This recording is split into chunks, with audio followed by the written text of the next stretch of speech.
إن الحمد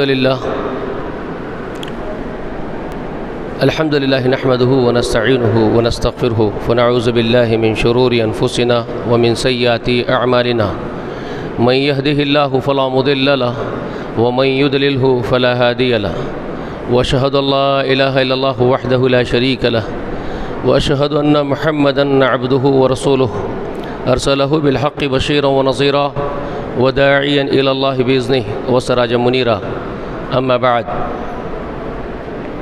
فإن خير الحديث كتاب الله وخير الهدي هدي محمد صلى الله عليه وآله وسلم وشر الأمور محدثاتها كل محدثة بدعة وكل بدعة ضلال وكل ضلالة في النار فأعوذ بالله السميع العليم من الشيطان الرجيم بسم الله الرحمن الرحيم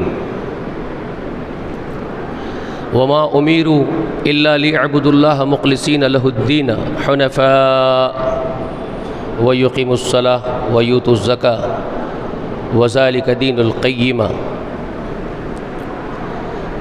ہر قسم کی تعریف، حمد و ثنا، بڑائی و بزرگی اللہ جل جلالہ و جل شانہ کے لیے لائق و زیبا ہے، اور درود و سلام ہو تمام انبیاء و تمام مرسلین پر، خصوصاً اللہ کی بے شمار رحمتیں و برکتیں نازل ہو نبی آخر الزماں جناب محمد رسول اللہ صلی اللہ علیہ وآلہ وسلم پر، سلام ہو آپ کے متبعین پر، آپ کے اہل بیت پر۔ معزز سامعین، یہ مہینہ آیا ذی الحج کا تو ایک عظیم الشان شخصیت کی بہت یاد آتی ہے۔ ویسے ہم انہیں کبھی بھولتے نہیں ہیں، وہ ہمیشہ ہمارے دلوں میں ہیں اور ہمیشہ ہم ان کو یاد کرتے ہیں، چونکہ یہ مہینے کی نسبت ان سے خاص ہے تو ان کے تذکرے زیادہ ہوتے ہیں۔ اور ایک اہم بات یہ ہے کہ وہ شخصیت جس کا میں ذکر کرنے جا رہا ہوں وہ ایک عظیم شخصیت ایسی ہے کہ تمام آسمانی دین ان کے اس دنیا میں آنے کے بعد انہی کے ارد گرد گھومتا ہے، اور خاص بات یہ بھی ہے کہ ان کے اس دنیا میں آنے کے بعد جتنے انبیاء اس دنیا میں تشریف لائے سب انہی کی اولاد میں ہیں، کوئی ایک نبی بھی ان کی اولاد سے جدا کسی اور قوم سے نہیں ہے، یہاں تک کہ نبی آخر الزماں خاتم النبیین سید المرسلین والرحمۃ للعالمین محمد رسول اللہ صلی اللہ علیہ وآلہ وسلم بھی آپ ہی کی اولاد میں سے ہیں۔ اور بہت اہم بات یہ ہے کہ تمام انبیاء کے سردار بلکہ تمام آدم کی اولاد کے سردار جناب محمد رسول اللہ، جن کا اتنا بلند مقام ہے کہ رب العالمین نے آپ علیہ الصلاۃ والسلام کے بارے میں فرمایا وَرَفَعْنَا لَكَ ذِكْرَكَ، ہم نے تیرے ذکر کو بہت بلند کیا ہے محمد صلی اللہ علیہ وسلم، اور وہ مقام آپ کو حاصل ہے۔ سید الملائکہ جبریل امین معراج کی رات میں سدرۃ المنتہا پر رک جاتے ہیں۔ سدرہ ایک مقام ہے ساتوں آسمانوں سے اوپر تلے، عرش سے پہلے، ساتوں آسمانوں کے پار اللہ کے عرش سے پہلے ایک مقام ہے جس کا نام سدرہ ہے۔ وہاں جبریل امین رک کر کے محمد رسول اللہ سے فرماتے ہیں کہ یہاں سے آگے بلندی ہمارے مقدر میں بھی نہیں ہے، اور خصوصاً جبرائیل اپنے بارے میں کہتے ہیں میرا بھی مقدر نہیں ہے، یہاں سے اگر آگے میں جاؤں گا تو میرے پر جل جائیں گے، ہمارے لیے اتھارٹی نہیں ہے، اجازت نہیں ہے، یہی ہماری انتہا ہے، اسی لیے اس کو سدرۃ المنتہا کہا جاتا ہے۔ یعنی جو زمینوں کی طرف یا دوسرے ساتوں آسمانوں کے کام پر جو معمور فرشتے ہیں وہ فرشتوں کی انتہا صرف سدرہ تک ہی ہوتی ہے۔ سدرہ کے اس پار دوسرے فرشتے ہیں جو اللہ تعالیٰ کے عرش کے قریب ہیں، وہ بہت ہی مخصوص فرشتے ہیں جن کی اسپیشل ڈیوٹیز ہے جو اللہ تعالیٰ نے لگائی ہے، وہ بہت خاص مقام کے لیے بہت بڑے مرتبے کے ہیں اور اسپیشل ہے۔ وہاں سے اللہ تعالیٰ کے یہاں سے جو وحی اللہ کو دینی ہوتی ہے وہ سدرہ تک لا کر کے ان کے حوالے کیے جاتے ہیں. سدرۃ المنتہا تک لاتے ہیں تو جبریل امین اور دوسرے فرشتے جو نیچے کے کام پر معمور ہے وہ وہاں سے اس کو لیتے ہیں، حصول کرتے ہیں، حاصل کرتے ہیں اور نیچے لے کے آتے ہیں. تو ان کی انتہا وہیں ختم ہو جاتی ہے نیچے والے فرشتوں کی. وہاں سے آگے کسی کو پرمیشن نہیں کہ زمین سے آسمانوں ساتوں آسمانوں کے اوپر تک چڑھنے والے اس کے اوپر نہیں جا سکتے ہیں. لیکن ذرا سوچئے اللہ اللہ کیا مقام ایک فرد کا ہے اس پوری کائنات میں کہ جہاں جبریل کو بھی اجازت نہ ہو اور وہ بھی نہ جا سکتا ہو جو فرشتوں کا سردار ہے. سدرۃ المنتہا کے آگے ایک اکیلا فرد رسائی کرتا ہے اور عرش تک پہنچتے ہیں. تو سوچ لیجئے مقام کیا ہے اور سمجھ لیجئے کیا مقام ہے. وہ اکیلے ہیں محمد رسول اللہ صلی اللہ علیہ وآلہ وسلم جو سدرۃ المنتہا کے آگے بھی پھر آپ بلند ہوئے یہاں تک کہ اللہ رب العالمین کے عرش کے اوپر تک رسائی ہو گئی. یہی وہ مقام ہے جو عنقریب آپ کو روز محشر بھی اللہ تعالیٰ دے کر کے آپ کی تخصیص کو، آپ کی خصوصیت کو واضح کرنے والے ہیں انشاءاللہ، جس کا ذکر سورہ اسراء میں اللہ تعالیٰ نے محمد رسول اللہ سے وعدے کی شکل میں کیا ہے کہ ہو سکتا ہے کہ عنقریب اللہ تعالیٰ تم کو ایک مقام محمود پر فائز کرے گا. یہ اللہ تعالیٰ کا وعدہ ہے. وہ مقام محمود جس کے لیے آپ اور ہم دعائیں کرتے ہیں ہر اذان کے بعد، وبعث مقام محمود الذی وعدتہ کہہ کر کے. وہ مقام ہے کہ اللہ رب کبریا، مفسرین لکھتے ہیں کہ عرش کے اوپر حشر کے دن ایک کرسی اللہ تعالیٰ لگائے گا. اب وہ کرسی کیا ہوگی، کس طرح کی ہوگی، آپ کی اپنی کرسی پر آپ اس کو اپنی کرسیوں پر آپ قیاس مت کیجئے، وہ اللہ بہتر جانتا ہے. رب العالمین محمد رسول اللہ کو اس مقام بلند پر اس دن فائز کرے گا. تمام انبیاء رشک کریں گے. وہ مقام محمد رسول اللہ کا ہے. اب ذرا یہاں رکیے. میں یہ اس لیے بتایا محمد رسول اللہ کا مقام آپ کو کہ آپ کے مقام سے بلند مقام کا کوئی فرد اس پوری کائنات میں مخلوقات میں سے نہیں ہے. پوری مخلوق میں محمد رسول اللہ کے قائم مقام، آپ کے جیسے مقام رکھنے والا اس بلندی کا کوئی فرد نہیں ہے. یہ یاد رکھ لیجئے. اب اس کے بعد آپ سنیے میرے سردار محمد رسول اللہ صلی اللہ علیہ وآلہ وسلم کا معاملہ. اب آپ دیکھ لیجئے آپ کیا پسند کرتے تھے اور آپ کس پر فخر کرتے تھے. محمد رسول اللہ کس کو بلند سمجھتے تھے جبکہ خود بلند ہے.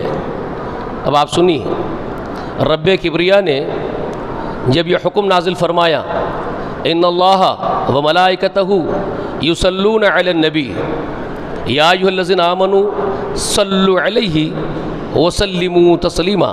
یہ سورہ احزاب میں اللہ رب العالمین کی طرف سے حکم نازل ہوا. بے شک اللہ رب العالمین تم پر رحمتیں اتارتا ہے نبی محمد. اللہ خبر دے رہے ہیں انسانوں کو، مومنوں کو یہ خبر دی جا رہی ہے کہ اللہ اپنے نبی محمد پر رحمتیں نچھاور کرتا ہے اور اس کے ملائکہ اس رسول پر درود بھیجتے رہتے ہیں. ہمہ وقت، ہر پل، ہر لمحہ، ہر سیکنڈ کروڑوں اربوں فرشتے محمد رسول اللہ پر درود بھیجتے ہیں. وہ ہمارے محتاج نہیں ہیں. یاد رکھ لیجئے ایک بہت عام بات ہے. محمد رسول اللہ پر جتنا آپ درود بھیجتے جائیں گے آپ ہی کا فائدہ ہوگا. جو درود بھیجے گا اس کا اپنا فائدہ ہوگا. ورنہ وہ محمد رسول اللہ پر کوئی احسان نہیں کر رہا ہے درود بھیجنے والا. زندگی تمام بھی رسول اللہ پر درود بھیج دے تو محمد رسول اللہ کی 63 سالہ زندگی جو ہمارے لیے انہوں نے اس دنیا میں کاٹی ہے، زمین کی پشت پر جو تکلیفیں اٹھائی، اس کا حق ہم ادا نہیں کر سکتے. تو جتنا کثرت سے آپ علیہ الصلوۃ والسلام پر آپ درود بھیجیں آپ کا اپنا فائدہ ہے. ورنہ یہاں یاد رکھ لیجئے اللہ تعالیٰ نے خود ارشاد فرما دیا ہے. اس اللہ کی بات کے بعد آپ سمجھ لیں اپنی حقیقت کو اور ہم اپنی اوقات سمجھ لیں. مجھے اپنی اوقات معلوم ہونی چاہیے. اللہ نے یہ خبر دی ان اللہ و ملائکتہ، بے شک خود اللہ اور اس کے پورے فرشتے یصلون علی النبی، محمد رسول اللہ پر درود بھیج رہے ہیں، رحمتیں اتار رہے ہیں. وہ تمہاری محتاجی نہیں ہے. لیکن ایمان والے ہو تو پھر یہ کرو یا ایھا الذین آمنوا صلوا علیہ وسلموا تسلیما. اگر تم اللہ اس کے رسول کے محبوب بندے ہو، ایمان لاتے ہو تو پھر تمہارا کام شب و روز یہ ہونا چاہیے کہ تم بھی میرے نبی محمد رسول اللہ پر درود و سلام بھیجتے رہو۔ سلام بھیجنے کا مطلب یہ نہیں کہ خود ساختہ طریقے ایجاد کر لو، مسجدوں کے کونوں میں کھڑے ہو کر کے سلام علیکہ یا حبیب اللہ پکارو، یہ آپ کا اپنا دین نہیں چلنے والا ہے۔ درود کس طرح بھیجا جائے گا، سلام کس طرح بھیجا جائے گا، اس کی تعلیم دینا بھی محمد رسول اللہ کی ذمہ داری اللہ نے سونپی تھی، اور محمد رسول اللہ صلی اللہ علیہ وسلم نے اس کو سکھا دیا اپنی امت کو۔ السلام علیکہ یا ایھا النبی، آپ تشہد کے اندر اس طرح سلام بھیجیں گے۔ یہ صحابہ اکرام کا دین ہے، صحابہ اکرام کی تعلیم کو جو دی گئی تعلیم رسول اللہ کی طرف سے وہ یہ تعلیم ہے۔ خود صحابہ اکرام اس کو بیان کرتے ہیں، صحیح حدیث کے اندر ہے، جب یہ آیت نازل ہوئی صلو علیہ وسلموا تسلیما کی، تو ہم تو سلام بھیجنا جانتے تھے۔ اب دیکھیے صحیح حدیث کے اندر یہ صحابہ کا قول آ رہا ہے جو صحیحین کے اندر ہے۔ صحابہ کہتے ہیں کہ ہمیں تو معلوم تھا کہ سلام کیسے بھیجنا ہے، السلام علیکہ ایھا النبی، ہر نماز میں ہم رسول اللہ پر سلام بھیجتے رہتے ہیں۔ مسجدوں میں کھڑے کہ یا السلام علیکہ حبیب اللہ نہیں پڑھتے تھے، مسجدوں میں نماز کے اندر تشہد کے اندر السلام علیکہ ایھا النبی پڑھتے تھے رکعتوں میں۔ تو وہ انہوں نے ذکر کیا کہ ہمیں معلوم ہے رسول اللہ نے سکھا دیا سلام کیسے رسول اللہ پر بھیجنا ہے، ہم بھیجتے ہی رہتے ہیں۔ لیکن اب صلو علیہ بھی آیا ہے، اس پر درود بھی بھیجو۔ تو رسول اللہ کے پاس آئے اور آ کر کے عرض کیا رسول اللہ ہم کو یہ تعلیم بھی دے دیجئے صلو علیہ کی، کہ رسول اللہ پر سلام تو ہم بھیجنا جانتے ہیں، آپ نے سکھا دیا سلام علیکہ ایھا النبی کی شکل میں، اب صلو علیہ کو بھی سکھا دیجئے کہ آپ پر درود کیسے بھیجیں گے، آپ پر درود کیسے ہم کو بھیجنا ہے، آپ ہم کو وہ بھی سکھا دیجئے۔ اب یہاں پر وہ نقطہ آ رہا ہے، وہ پوائنٹ آ رہا ہے جس کو آپ کو بہت غور سے سننا ہے۔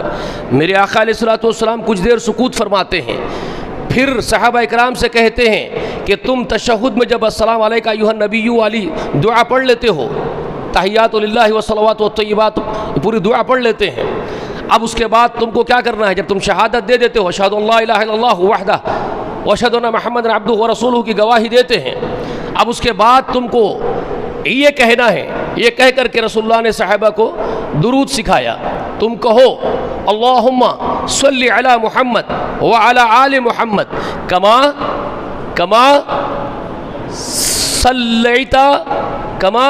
صلیت علی ابراہیم وعلی آل ابراہیم انک حمید مجید، اللہم بارک علی محمد وعلی آل محمد کما بارکت علی ابراہیم وعلی آل ابراہیم انک حمید مجید۔ یہ رسول اللہ نے تعلیم دی اور فرمایا کہ تم کہو اے اللہ ہمارے نبی محمد پر صلی اللہ علیہ وسلم پر اور آپ کی پوری آل پر ویسے ہی رحمت نازل فرمائیے گا جس طرح آپ نے رحمت نازل فرمائی ابراہیم پر اور ان کی آل پر۔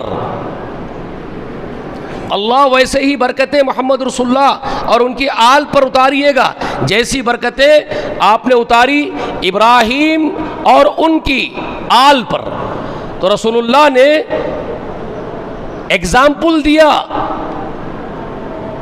ایک تمثیل پیش کی اور چاہت کا اظہار کیا، اے اللہ مجھے رحمتیں اور مجھے برکتیں وہی نصیب ہو جو رحمتیں اور جو برکتیں ابراہیم کو نصیب ہوئی علیہ الصلوۃ والسلام کو۔ معلوم کیا ہوا کہ سب سے بڑے مقام والے محمد صلی اللہ علیہ وآلہ وسلم بھی رشک کرتے ہیں ابراہیم علیہ الصلوۃ والسلام پر، تو کیا مقام ہوگا پھر اب آپ سمجھ لیجئے گا۔ اب آپ کو اندازہ ہونا چاہیے کہ مقام ابراہیم کیا ہے۔ ایک اور بات، اللہ کے رسول صلی اللہ علیہ وآلہ وسلم اپنی پیشن گوئی جو پچھلے زمانے سے ہوتی آئی ہے اور اپنی خصوصیت، اپنی فضیلت، خود کی فضیلت اور خود کی خصوصیت کا ذکر کرتے ہوئے صحیح حدیث رسول اللہ صلی اللہ علیہ وسلم کی کیا فرماتے اپنے بارے میں کہ لوگوں میں عیسیٰ بن مریم کی جو پیشن گوئی تھی، بشارت تھی، وہ بشارت کیا تھی؟ وہ بشارت تھی میرے بعد ایک رسول آئیں گے جن کا نام احمد ہوگا، ٹھیک ہے؟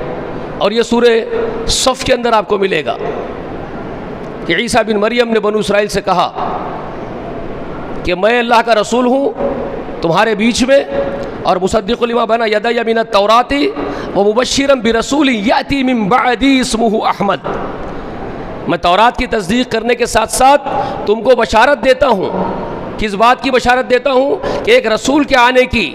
یاتی من بعدی اسمہ احمد، وہ میرے بعد آئیں گے، ان کا نام تعریفوں والا احمد ہوگا، حمد والا نام ہوگا، حمد سے نام ہوگا، احمد ہوگا، حامیم دال حمد سے جس کی تعریفیں کی گئی اس نام کی، وہ محمد ہے جن کی تعریفیں ہی تعریفیں ہیں. وہ آ گئے.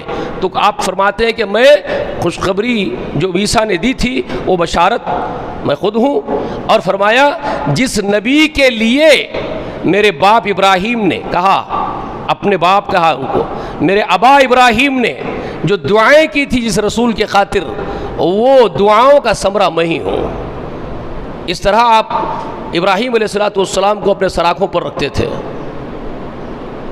پلکوں سے لگائے رکھتے تھے. میرے ابا ابراہیم، میرے باپ ابراہیم کہتے تھے.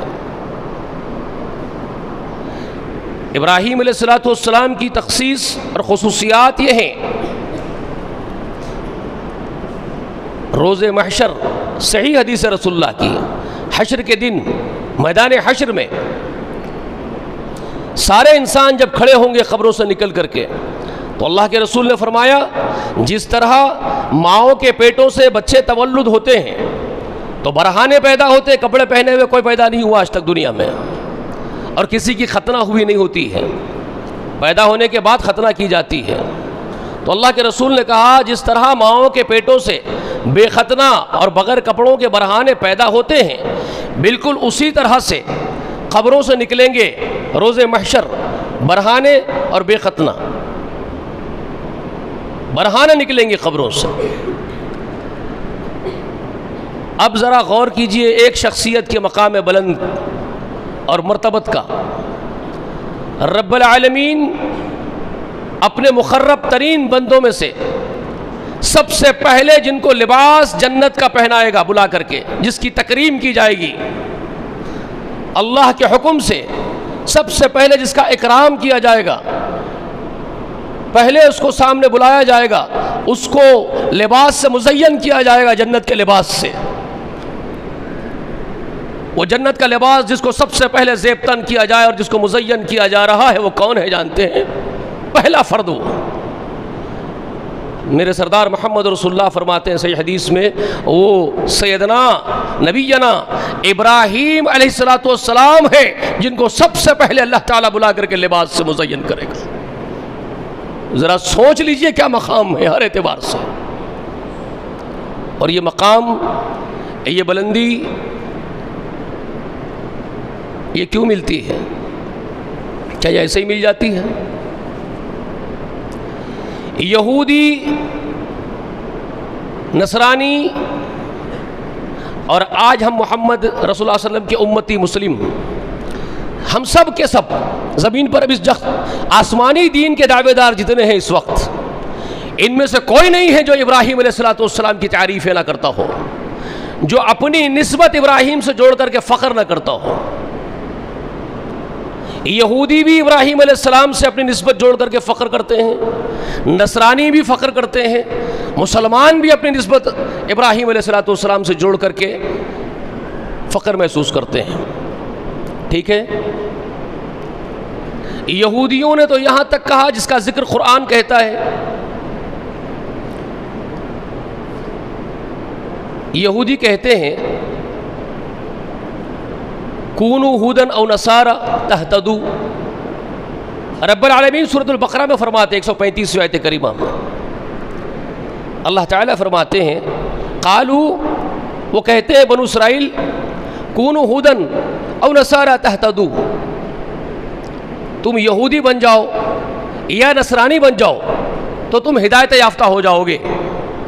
یہ ان کی بات ہے. اللہ کیا فرماتے ہیں؟ قل، اے نبی کہو ان سے، بل ملت ابراہیم حنیفہ، بلکہ اس یکسو ہونے والے ابراہیم کی دین کی پیروی کرو تو ہدایت یافتہ ہوں گے. اور وما کان من المشرکین، اور یاد رکھو وہ مشرکوں میں سے نہیں تھا. تو یہاں ایک خصوصی امتیاز ابراہیم علیہ السلام کا ایک خصوصی امتیازی وصف، بہت بڑی اہم صفت ان کی رب العالمین لوگوں کے سامنے رکھتے ہیں، تو کیا کہتے ہوئے رکھتے ہیں؟ وما کان من المشرکین۔ یاد رکھو یہودیوں، نصرانیوں، یہ بات یاد رکھو، ابراہیم ہرگز مشرکوں میں سے نہیں تھا۔ یہ کیوں کہنا پڑا؟ یہ کیوں کہنا پڑا اللہ تعالیٰ کو وما کان من المشرکین؟ وہ مشرکین میں سے نہیں تھا، بلکہ وہ کیا تھا؟ انہ کان حنیفا مسلمہ بھی کہا، سورہ آل عمران میں ہے۔ اللہ تعالیٰ فرماتے ہیں کہ یہودی اور نصرانی جو کہہ رہے ہیں کہ یہودی بن جاؤ، نصرانی بن جاؤ، ہے نا، تو اللہ تعالیٰ خبر دے رہے ہیں وما کان ابراہیم نہیں تھا یہودین ولا نصرانین، نہ وہ یہودی تھا نہ وہ نصرانی تھا میرا بندہ، بلکہ وہ کیا تھا؟ ولیکن کان حنیفا مسلمہ، حنیفا مسلمہ، بلکہ وہ میرا بندہ ابراہیم، یاد رکھو، وہ یکسو ہونے والا بہت بڑا فرما بردار تھا۔ کیا تھا؟ اللہ تعالیٰ فرما رہے ہیں کہ میرا نبی، میرا حبیب، میرا خلیل ابراہیم نہ یہودی تھا نہ وہ نصرانی تھا، بلکہ وہ کیا تھا؟ حنیفا مسلمہ، کان حنیفا مسلمہ تھا وہ۔ اور پھر کیا فرمایا؟ وما کان من المشرکین، مشرکین میں سے نہیں تھا، سورہ بقرہ میں بھی، آل عمران میں بھی۔ اور یہ وما کان من المشرکین، یہ تو ان کے بارے میں قرآن مقدس بارہا یہ گواہی دیتا ہے کہ وہ مشرکوں میں سے نہیں تھے۔ تو یہ بات بتانا کیوں پڑا قرآن کو؟ اللہ تعالیٰ کو اپنے کلام کے ذریعے وما کان من المشرکین کی گواہی اللہ دے رہے ہیں ابراہیم کے بارے میں، اور اللہ گواہی دے رہے ہیں کہ انہ کان حنیفا مسلمہ، وہ تو فرما بردار یکسو ہونے والا بندہ تھا۔ یہ کیوں کہنا پڑا؟ اس لیے کہنا پڑا کہ یہودی اپنے اصل دین سے اور بنیاد سے ہٹ گئے تھے، بیس سے ہٹ گئے، توحید سے ہٹ گئے۔ جس توحید کو ابراہیم نے نافذ کرنے کے لیے، جس توحید کو سربلند کرنے کے لیے، اس کے امپلیمنٹیشن کے لیے ابراہیم علیہ السلام نے پوری زندگی قربان کر دی تھی، اپنے زندگی کی ہر چیز قربان کر دی تھی۔ ان کے زندگی کا اصل مقصد ہی توحید کو قائم کرنا بنا لیا تھا انہوں نے، اور یہ یہودی اسی مقصد سے ہٹ گئے تھے، اس بیس سے ہی ہٹ گئے تھے جی۔ اور نصرانی بھی، دونوں بھی کیا عقیدے ہو گئے تھے ان کے؟ کانسیپٹ کیا تھا ان کا؟ قالت الیہود عزیر ابن اللہ وقالت النصارى مسیح ابن اللہ۔ یہودی عزیر کو اللہ کا بیٹا بنا کے بیٹھے ہوئے ہیں، تو نصرانی عیسیٰ کو اللہ کا بیٹا بنا کے بیٹھے ہوئے ہیں۔ نبیوں کو اللہ کی ذات میں شریک کر دیے، اور علماء اور مشائخین کو اللہ کی ربوبیت میں شریک کر دیے۔ اتخذوا احبارہم ورہبانہم اربابا من دون اللہ والمسیح ابن مریم۔ سورہ توبہ میں اللہ تعالیٰ یہ خبر بھی دیتے ہیں یہود و نصارہ کے بارے میں کہ یہود و نصارہ ان لوگوں نے اتخذوا احبارہم ورہبانہم اربابا من دون اللہ، اپنے علماء کو اور اپنے مشائخین کو اپنا رب بنا لیا ان لوگوں نے۔ تو کیا ہوا؟ شرک کرنے لگے۔ سبحانہ وتعالی عما یشرکون۔ اللہ پھر اسی سورۃ توبہ میں یہ بولنے کے بعد فرماتے ہیں کہ اللہ ان کے شرک سے پاک و منزہ ہے، یہ جو کر رہے ہیں وہ شرک ہے اللہ کی ذات میں، اس کے صفات میں، اس کی ربوبیت میں۔ تو اس طرح یہ شرک کے مرتکب ہو گئے۔ اور ابراہیم کے بارے میں کیا خبر دیے؟ وما کان من المشرکین۔ وہ ابراہیم جس کا تم دعویٰ کر رہے ہو، جس کے بارے میں جھگڑ رہے ہو محمد رسول اللہ سے کہ ہمارا جد امجد ابراہیم اور ہم کے دین پر ہے، تو تم جھوٹ بول رہے ہو، تم ابراہیم کے دین پر نہیں ہو۔ ابراہیم نہ تو یہودی تھا نہ نصرانی تھا، بلکہ ولیکن کان حنیفا مسلمہ تھا، وہ تو مسلم اور حنیف تھا۔ حنیف، میرا موضوع آپ کو یہ بتانا ہے کہ دین حنیف ہے کیا، دین حنیف کیا ہے مجھے آپ کو بتانا ہے، تو میں یہ سب چیزیں آپ کو بتا رہا ہوں۔ دین حنیف ابراہیم کا خصوصاً اور تمام انبیاء کا عموماً دین ہے، تمام انبیاء کا دین دین حنیف ہے، اور اللہ نے بار بار نام لے کے ابراہیم کو دین حنیف سے جوڑا ہے، ٹھیک ہے، اور محمد رسول اللہ کا دین دین حنیف ہے۔ تو دین حنیف یعنی اسلام، یعنی دین اسلام، دین اسلام ہی دین حنیف ہی دین اسلام ہے۔ تو آپ کو یہ جاننا ضروری ہے کہ دین حنیف کے میننگ کیا ہے، اس کے معنی کیا ہے۔ یہ تو زبانوں سے بولتے ہوئے سنتے ہیں دین حنیف، بعض جہلا تو یہاں تک بولتے کہ ابو حنیفہ کا دین۔ جاہلوں کا یہ کام ہے کہ ابو حنیفہ کا دین دین حق ہے، اور ابو حنیفہ کا ذکر قرآن میں ہے۔ ان گدھوں سے پوچھا گیا کہ ابراہیم علیہ السلام کے بارے میں تو آیا ہے دین حنیف، ہے نا، اسی کو پیش کرتے ہیں۔ ان سے جب جاہلوں سے گدھوں سے پوچھا گیا کہ بھائی جو تم کہہ رہے ہو ابو حنیفہ کا نام قرآن میں آ گیا ہے، ذرا بتاؤ کہاں ہے، تو وہ یہی باتیں کہتے ہیں، انہ کان حنیفہ مسلمہ۔ یہ جو حنیفہ آیا ہے قرآن میں، یہ ابو حنیفہ، ارے ابو حنیفہ جس وقت پیدا ہوئے جب قرآن ان سے بہت پہلے نازل ہو چکا تھا، قرآن جب نازل ہو رہا تھا تو ابو حنیفہ کے ابا بھی پیدا نہیں ہوئے تھے، تو اس وقت ابو حنیفہ کا نام نہیں آیا، ابراہیم کا نام ہے علیہ السلام کا۔ ابراہیم علیہ السلام کو اللہ نے دین حنیف اور مسلم حنیفہ کہا، حنیفہ مسلمہ کہا۔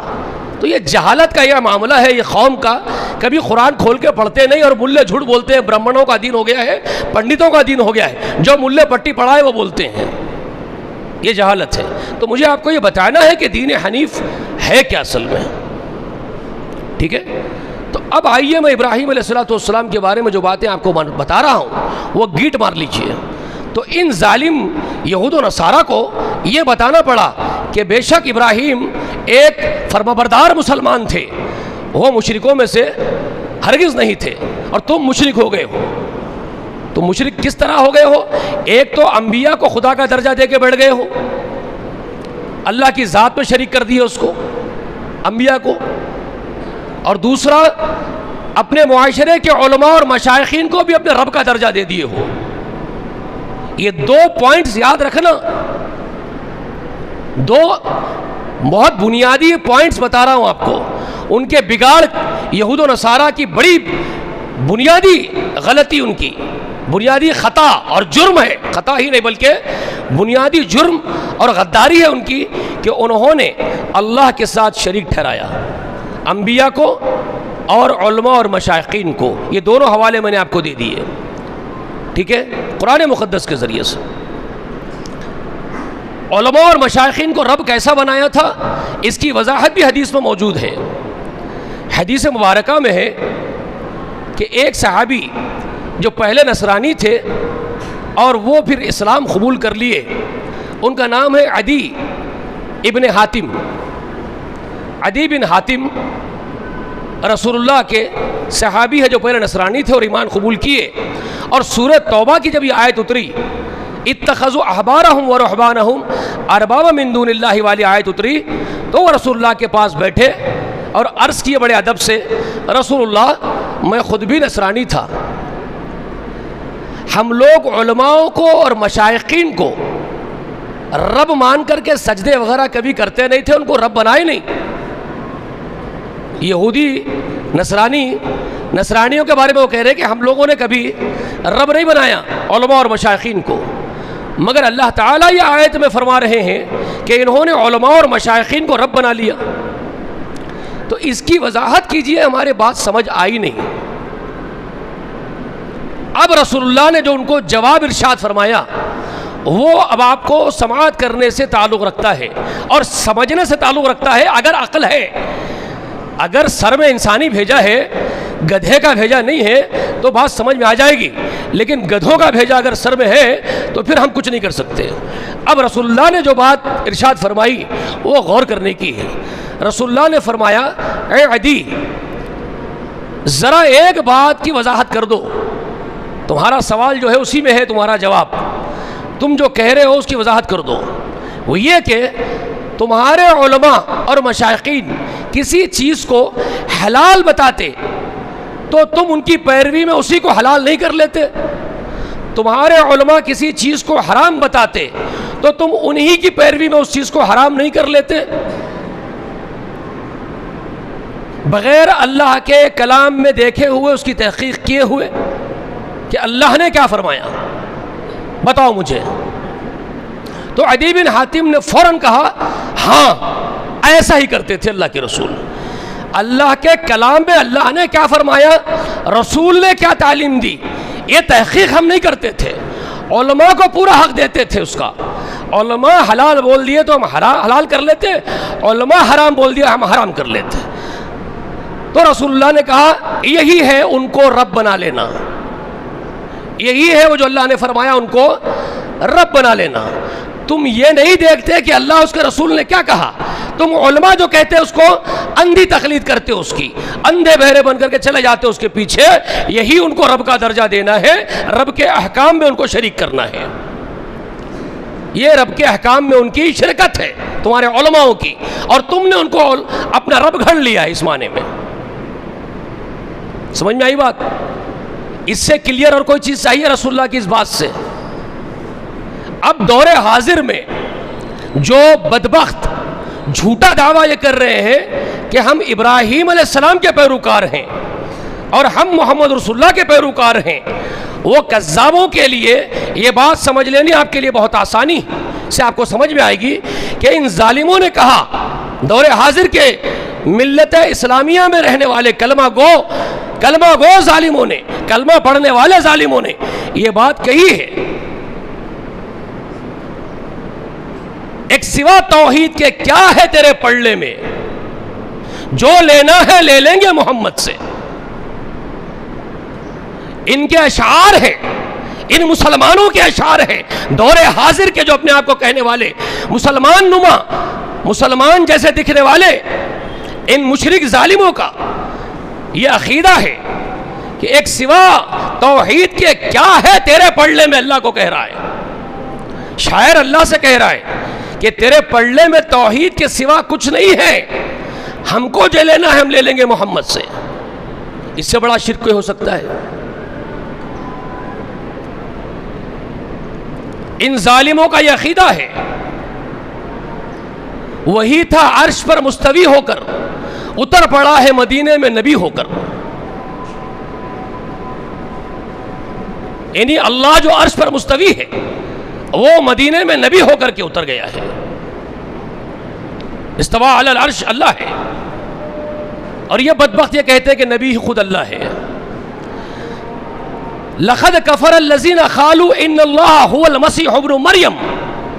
قرآن میں میرے محمد رسول اللہ کی زبان سے یہ آیت ادا ہوتی ہے، میرے آقا کے سینے میں یہ وحی اترتی ہے اور آپ کی زبان مبارک سے ادا ہوتی ہے. میرے آقا فرماتے ہیں، اللہ تعالیٰ کا بیان، اللہ کا کلام نقل کرتے ہیں، قرآن نقل کرتے ہیں. لقد کفر الذین قالوا ان اللہ هو المسیح ابن مریم. یقیناً کفر کیا ان لوگوں نے جنہوں نے کہا کہ خود مسیح اللہ ہے.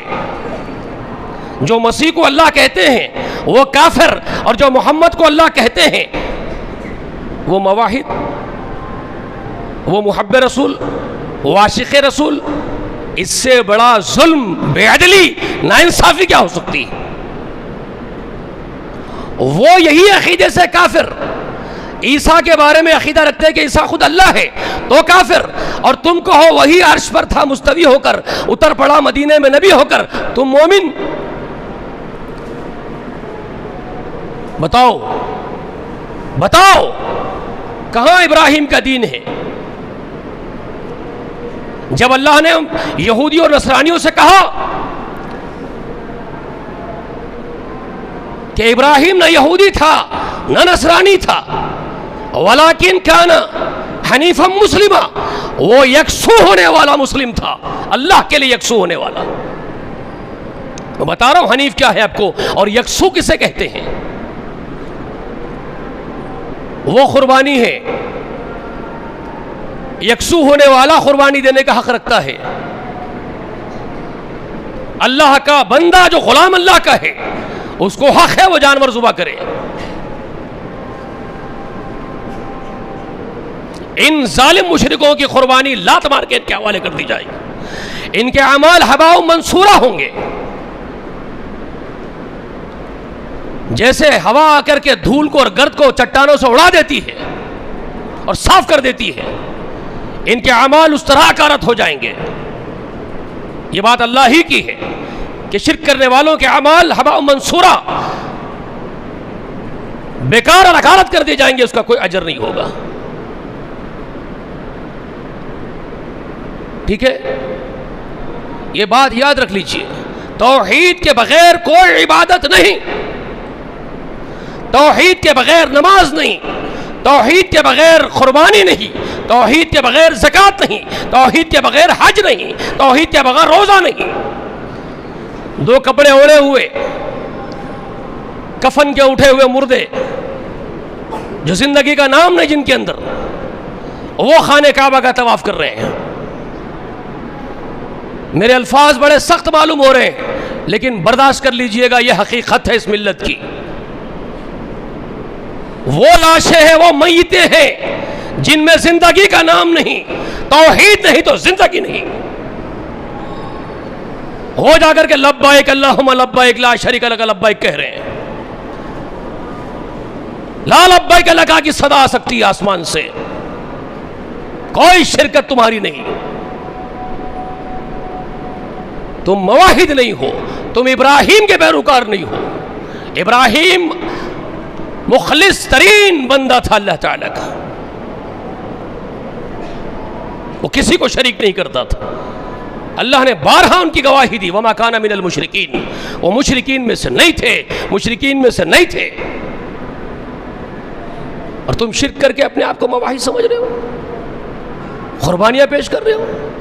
کس کا جانور ذبح کر رہے ہو؟ کس کی مخلوق ہے؟ خلق کس کی ہے؟ وہ خالق کی ہے. جب تم خالق ہی کو نہیں پہچانتے، اسی کی معرفت سے آشنا نہیں ہو، تو پھر جانور اس کا کیوں ذبح کر سکتے ہو تم؟ اور تمہارا تو حال یہ ہے کہ آج ذی الحج میں تم نے اللہ کا نام لے کر کے ذبح کر دیا، اور کچھ ہی دنوں کے بعد، کچھ ہی مہینوں کے بعد تم کسی اور اللہ کی مخلوق میں سے کسی ایک بندے کا نام لے کر کے ذبح بھی کرتے ہو. جی فلاں کی نیاز کرتے ہو، چلاں کی نیاز کرتے ہو، ان کے لیے جانور پالتے ہو، کھلاتے پلاتے ہو اور اس کو ذبح کرتے ہو، اس کی قربانی کرتے ہو. تم 11ویں کے نام پر، 16ویں کے نام پر تمہارے ذبیحے ہوتے ہیں، تو تم کہاں مخلص اور مواحد ہو؟ یہ وہ اہم باتیں ہیں جس پر سمجھنا اور غور کرنا انتہائی ضروری ہے. بات سمجھ میں آ رہی ہے میری؟ جو ذبیحے میں بھی شریک کرتے ہیں، یہاں تک کہ حال یہ ہو گیا ہے، برا نہیں ماننا، نمازیں بھی ان کی خالص نہیں رہی اللہ کے لیے. بے شمار مسجدوں میں میری آنکھوں نے دیکھا ہے، میں گواہ ہوں، سنی سنائی بات نہیں کر رہا ہوں. نماز، قیام، رکوع، سجدے اللہ کو کرنے کے بعد مسلمان نما مشرکوں جیسا یہ ظالم سیدھے ہاتھ کی طرف پھرتا ہے، پھر قیام کرتا ہے، سیدھے ہاتھ کی طرف تھوڑا سا پھرتا ہے اور پھر قیام کرتا ہے مسجد میں اور غیر اللہ کو پکارتا ہے. یہ میں دیکھ رہا ہوں. ٹھیک ہے، قربانیاں بھی خالص نہیں، نماز بھی خالص نہیں، طواف بھی خالص نہیں. یہ ظالم ذی الحج میں کعبۃ اللہ کا طواف کر کے آتا ہے، پھر کسی مہینے میں یہاں سے سفر کرتا ہے، ثواب کی نیت سے اجمیر کو جاتا ہے، اور وہاں جنت کا دروازہ بھی طے کر کے رکھ لیے، گھڑ کے رکھ لیے. یہ لوگ اس میں سے گھس کے نکلتا ہے اور جنت میں داخل ہونے کی فکر کرتا ہے، اور یہ اس خبروں کا طواف بھی کرتے ہیں ان کا. پھر یہ اپنے آپ کو مسلمان بھی کہتے ہیں، ابراہیم کے پیروکار بھی کہتے ہیں. وہ ابراہیم جس نے اللہ کی توحید کے لیے پوری زندگی قربان کر دی. کیا حق ہے ان کو ان کی طرف نسبت کرنے کا؟ جس طرح اللہ نے یہودیوں کو حق نہیں دیا، نصرانیوں کو حق نہیں دیا، تو ان کو بھی حق نہیں ہے، کیونکہ عقیدہ ان کا بھی ان کا بھی ایگزیکٹلی وہی ہے، کوئی فرق نہیں ہے۔ وہ بھی شرک کرتے تھے، یہ بھی شرک کرتے ہیں، وہ بھی اللہ کا خیم مقام نبیوں کو بنائے تھے، یہ بھی اپنے نبی کو اللہ کا خیم مقام بنائے ہوئے ہیں، وہ بھی علماء اور مشائخین کو رب کا درجہ دیے تھے، یہ بھی اپنے علماء اور مشائخین کو رب کا درجہ دیے ہوئے ہیں۔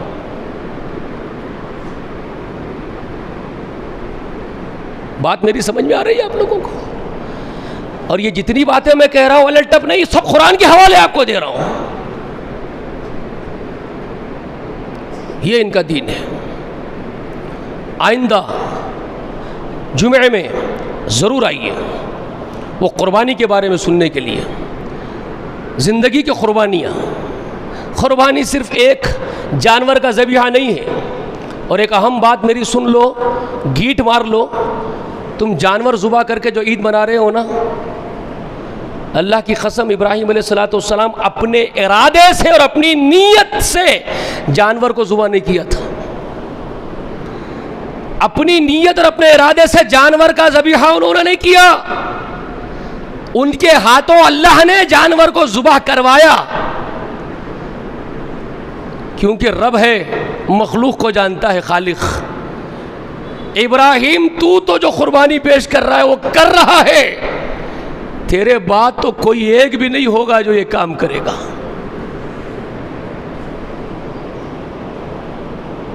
اللہ نے ایک جنت کا فدیہ کی شکل میں ایک دمبا بھیج کر کے ذبح کروایا ان کے ہاتھوں، اور اس قربانی کو پھر آگے نسلوں میں باقی رکھا، تاکہ میرے بندے ابراہیم کی وہ یاد مجھے تازہ ہو جائے۔ یہ اللہ کا مقصد دیکھنا ہے، خود اللہ نے بیان کر دیا،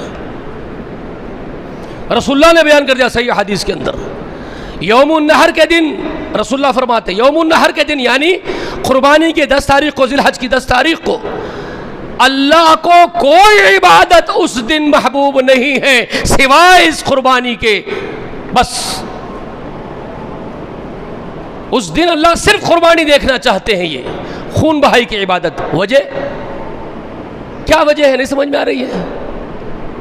کوئی عمل، زمین والوں کا کوئی عمل اس دن اللہ تعالیٰ کو اس خون بہائی کی عبادت سے زیادہ محبوب ہے ہی نہیں۔ تو یہ کیوں دیکھنا چاہتے ہیں؟ اپنے بندے اپنی خلیل کی اس قربانی کو دیکھنا چاہتے ہیں، کیا قربان کر رہا تھا میرا بندہ آج، اور کون ہے جو اس کی جوتی میں پیر رکھ سکتا ہے اس کے بعد، یہ دیکھنا چاہتے اللہ تھا۔ میرے آقا اسی جذبے کے ساتھ قربانی کیا کرتے تھے، اپنے آپ کو مٹا دینے کا جذبہ، اپنی ہر چیز قربان کرنے کا جذبہ۔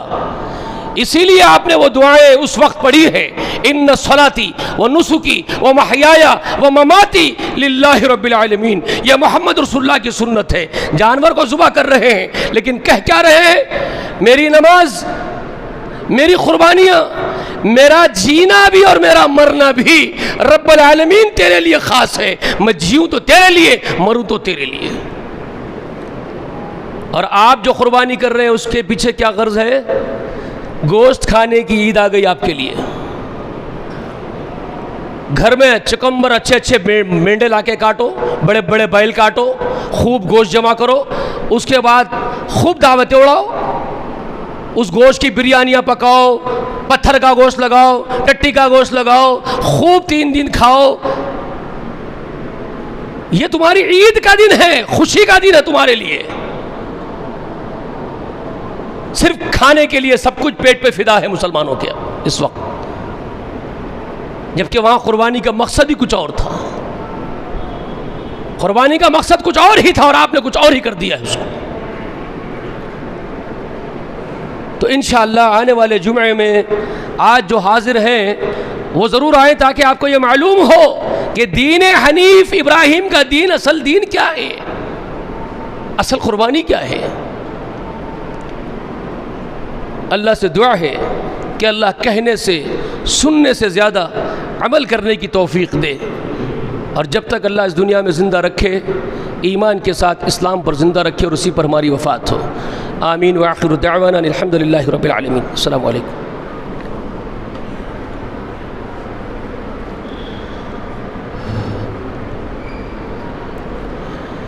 إن الحمد لله نحمده ونستعينه ونستغفره ونعوذ بالله من شرور أنفسنا ومن سيئات أعمالنا من يهده الله فلا مضل له ومن يضلله فلا هادي له وأشهد أن لا إله إلا الله وحده لا شريك له وأشهد أن محمدا عبده ورسوله أرسله بالحق بشيرا ونذيرا وداعيا إلى الله بإذنه وسراجا منيرا أما بعد فأعوذ بالله السميع العليم من الشيطان الرجيم إن الله وملائكته يصلون على النبي يا أيها الذين آمنوا صلوا عليه وسلموا تسليما اللهم صل على محمد وعلى آل محمد كما صليت على إبراهيم وعلى آل إبراهيم إنك حميد مجيد اللهم بارك على محمد وعلى آل محمد كما باركت على إبراهيم وعلى آل إبراهيم إنك حميد مجيد وصلى على جميع الأنبياء والمرسلين والملائكة المقربين والخلفاء الراشدين المهديين وسلام على أصحاب محمد صلى الله عليه وآله وسلم وسلام على آله وأهل بيته أجمعين ربنا لا تؤاخذنا إن نسينا واخطأنا ربنا ولا تحمل علينا إصرا كما حملته على الذين من قبلنا ربنا ولا تحملنا ما لا طاقة لنا به واعف عنا واغفر لنا وارحمنا أنت مولانا فانصرنا على القوم الكافرين ربنا لا تزغ قلوبنا بعد إذ هديتنا وهب لنا من لدنك رحمة إنك أنت الوهاب رب ارحمهما كما ربياني صغيرا رب ارحمهما كما ربياني صغيرا رب ارحمهما كما ربياني صغيرا ربنا هب لنا من أزواجنا وذرياتنا قرة أعين واجعلنا للمتقين إماما ربنا آتنا في الدنيا حسنة وفي الآخرة حسنة وقنا عذاب النار عباد الله رحمني ورحمكم الله إن الله يأمر بالعدل والإحسان وإيتاء ذي القربى وينهى عن الفحشاء والمنكر والبغي يعظكم لعلكم تذكرون واذكروا الله يذكركم ادعوه يستجب لكم ولذكر الله أكبر والله يعلم ما تصنعون قوموا للصلاة أيها المسلمون